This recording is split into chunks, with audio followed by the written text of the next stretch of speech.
So I'm Echo. I've been tattooing for about 3.5 years, and I tattoo out in Daytona Beach, Florida at the Plastic Flamingo. It was actually back when the Amazon machine, tattoo machine thing blew up on TikTok, I think. It was right after COVID. I really wanted tattoos, so I started doing them on myself at home, just kind of messing around with them, and I thought that I was doing pretty good, so I was like, let me try to do this as a career. And I went and moved up to Georgia, and a family friend owned a shop out there, and he kind of apprenticed me, took me under his wing, and it was really cool. I got to be in a shop and learn professionally how to tattoo. When I was a kid, I always liked to draw and paint and stuff. I went through a few-year period where I didn't really do any art stuff. But then tattooing really got me back into it, so it's been cool. My favorite thing to do is black work, just all black, a lot of flow. I love abstract stuff. For a long time I specialized in specifically line work. I was in a college town up in Georgia, so I kind of started leaning towards stuff that people up there were wanting, which is a lot of fine line, almost Pinterest style stuff. And I liked it. It was really cool, but I think my heart is just in that dark, gothic, dark tattooing. I love that kind of bold contrast. Yeah, I just made those. It took me 2 months because I was kind of procrastinating on finishing them. But as soon as I released them, I got a bunch of hits on them, and then the next day that girl booked for one, and she came in and she was like, I want it on my shoulder. I feel like it would flow really good there. And it was perfect. It was almost like it was made for that spot. I think that people have to get along with you for you to want your work, Definitely you want to be in a good mood with people and have good conversations with them. For this shop specifically, I think a lot of people come here for the experience because it's so girly and pink. It's almost like a spa tattoo experience instead of a regular tattoo, And we do a lot of other stuff too, not just tattooing. I'm about to take a permanent makeup course with the owner here who does that, so that's really cool. But we do waxing and eyelashes, all kinds of stuff, massages. I feel like content is definitely a huge part of the job now, and it doesn't matter where you are, you have to advertise yourself. Up in Georgia, Instagram and making reels on Instagram definitely brought me most of my clientele up in the shop I was in. I just got bored, sitting there without clientele. When I first started, I was probably about a year in after my apprenticeship, and I was sitting there every day and I was like, nobody wants to come in here, nobody knows about me. So I started just making reels, and it brought a lot of people in. I feel like it puts you out there, and it also makes you more comfortable for people, because a lot of times I feel like people are intimidated by tattoo artists, and if you put yourself out there as a friendly, open person, they're going to see that and want to come to you more.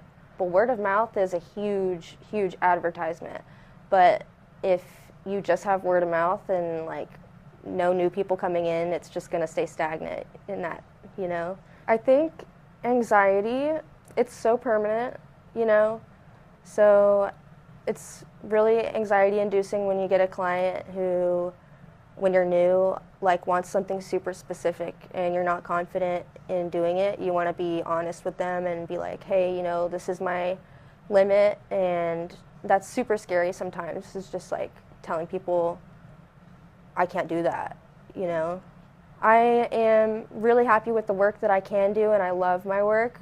It can be discouraging to see some really insane stuff and be like, man, I can't do that. But you don't have to look at it that way. You can look at it one day I'll be able to do that if I keep working really hard at this. I spent 3 years saying no to every cover-up that ever came to me because I was terrified, and it looked confusing to me, putting a stencil over an old tattoo. I did that shit, and I was so proud of it, Up at my old shop in Georgia, I was working a lot more, 50 plus hours a week, and I was just in there just tattooing. I would get a person an hour to do a little banger tattoo on, and it was kind of burning me out a little bit.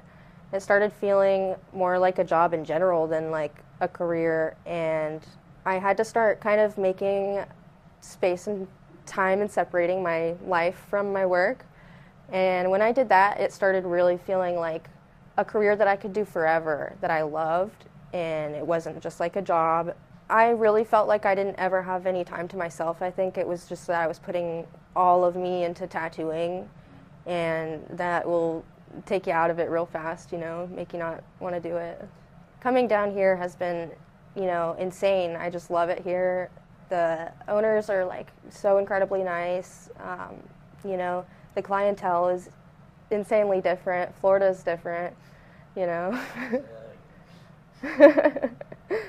A lot of times, like, the pain of tattooing can definitely be more therapeutic than painful. When I got into tattooing, didn't just want tattoos. I was also struggling a lot with my mental health, and I wanted to find a new outlet for myself that would just help me feel better. So tattooing really did that for me. I think that it's super therapeutic even if you're just like talking, through it. It's kind of like, don't take my advice professionally, but it's kind of like I'm a therapist to people.